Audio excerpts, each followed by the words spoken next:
Assalamualaikum warahmatullahi wabarakatuh. Alhamdulillahirabbil alamin.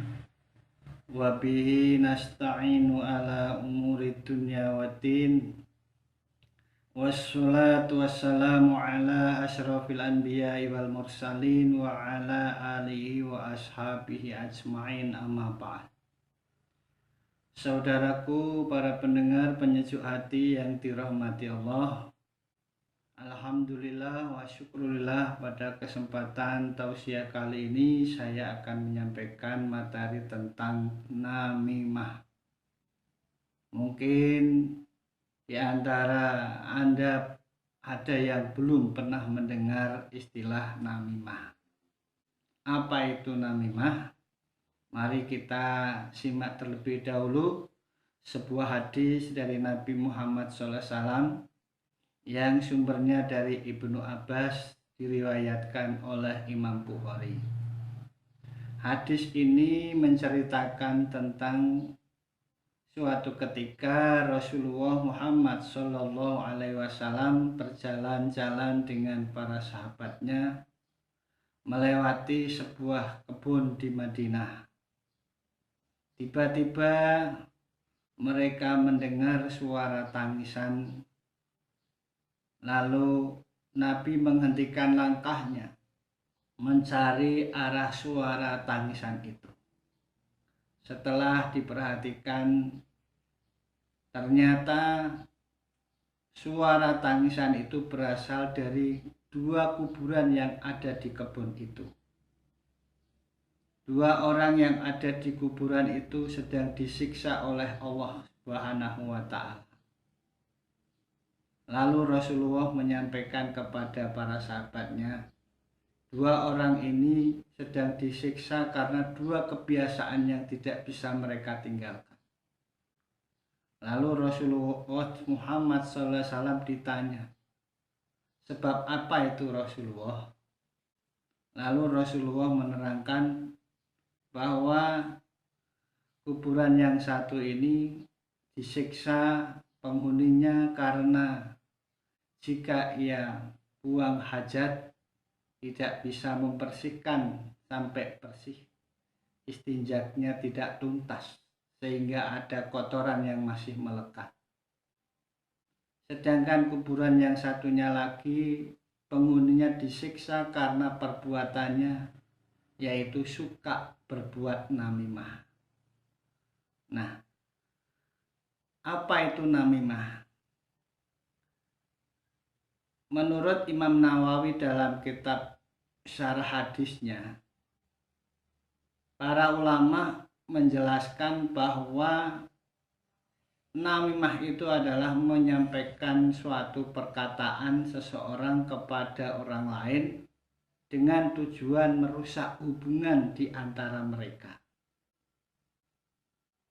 Kalau di dalam bahasa kita itu mungkin adalah adu domba. Bahasa kerennya adalah provokator. Jadi namimah itu adalah adu domba atau provokasi. Namimah ini bisa berbentuk ucapan, bisa juga dalam bentuk perbuatan.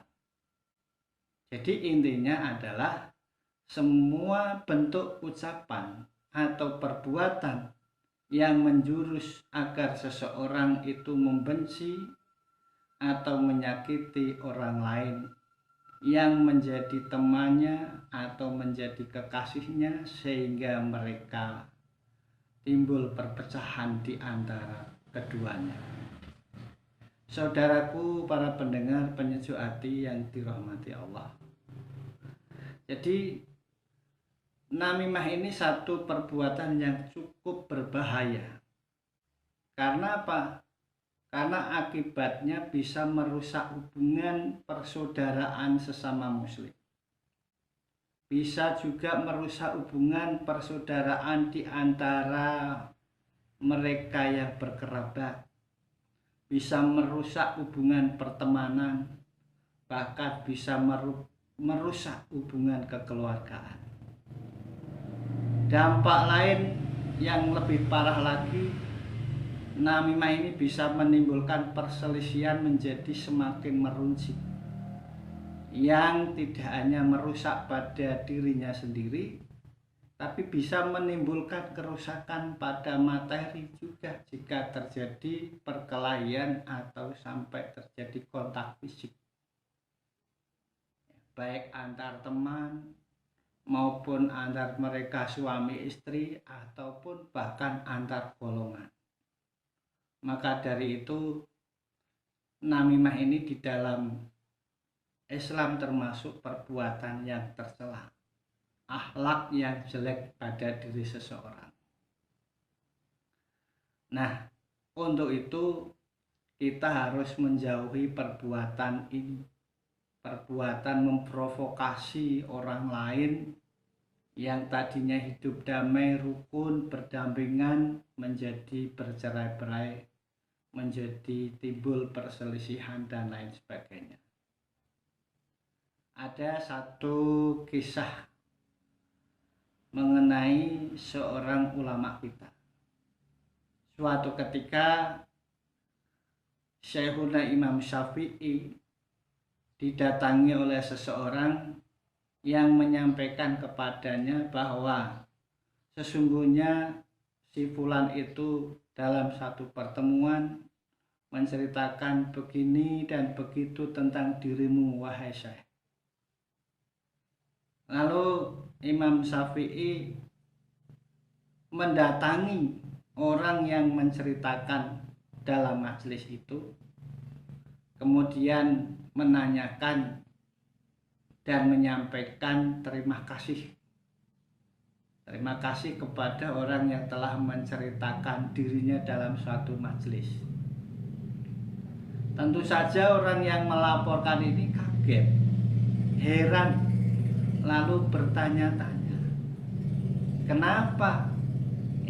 kenapa kok malah sang imam ini menyampaikan terima kasih kepada orang yang sudah menceritakan tentang sesuatu dirinya di tempat pertemuan itu. Jadi Imam Syafi'i dalam hal ini menyampaikan terima kasih karena apa? Karena segala keburukan yang ada pada dirinya sudah diambil oleh orang lain. Orang lain siapa? Orang yang menceritakan keburukannya itu.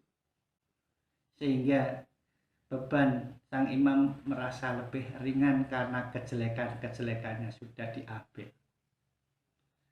Menurut sejumlah ulama, ketika seseorang menggunjing, mengadu domba, dan memutarbalikkan fakta, maka itu sesungguhnya wujud dari lemahnya keimanan seseorang itu. Dalam Islam, perbuatan itulah yang kemudian dinamakan dengan istilah namimah. Bagaimana orang yang suka berbuat namimah? Orang yang suka memprovokasi, orang yang suka mengadu domba sehingga suasananya menjadi tidak kondusif. Rasulullah Muhammad SAW pernah bersabda, la yadkhulul jannah namamun, rawahul Bukhari wa Muslim. Artinya tidak akan masuk surga orang yang suka berbuat namimah, orang yang suka berbuat adu domba ataupun provokasi. Di dalam Al-Quran juga disebutkan di surat Al-Qalam ayat 10 dan 11. Allah Subhanahu wa taala berfirman, A'udzu billahi minasyaitonir rajim. Bismillahirrahmanirrahim. Wa la tuti' kulla halafim mahin hammazin masya'in binamim. Dan janganlah kamu ikuti setiap orang yang banyak bersumpah lagi hina, yang suka mencaci maki, lagi suka menyebarkan fitnah hasutan untuk memecah belah orang banyak. Nah, jadi dari ayat dan hadis ini bisa kita ambil satu pelajaran bahwa kita sebagai seorang muslim sejatinya harus menjunjung tinggi perilaku kita yang terpuji, baik dari segi tingkah laku maupun berkomunikasi kita dengan orang lain. Dan di saat yang sama kita harus bisa menghindari perilaku negatif seperti memprovokasi orang, mengadu domba, nek cara Jawane ngompori, manas-manasi. Akibatnya perbuatan itu bisa merusak hubungan persaudaraan antar teman, antar keluarga, antar warga, bahkan antar masyarakat luas, sehingga menimbulkan situasi masyarakat yang kacau, masyarakat yang menjadi tidak kondusif, dan yang lebih parah lagi jika terjadi kontak fisik seperti perkelahian, tawuran, dan bisa menimbulkan korban pembunuhan di antara mereka. Itulah bahayanya tentang namimah. Semoga kita bisa menghindari perbuatan itu dan benar-benar bisa menjaga diri agar tidak disiksa nanti di alam kubur karena perbuatan namimah kita. Sekian, akhir kalam, billahi taufiq wal hidayah.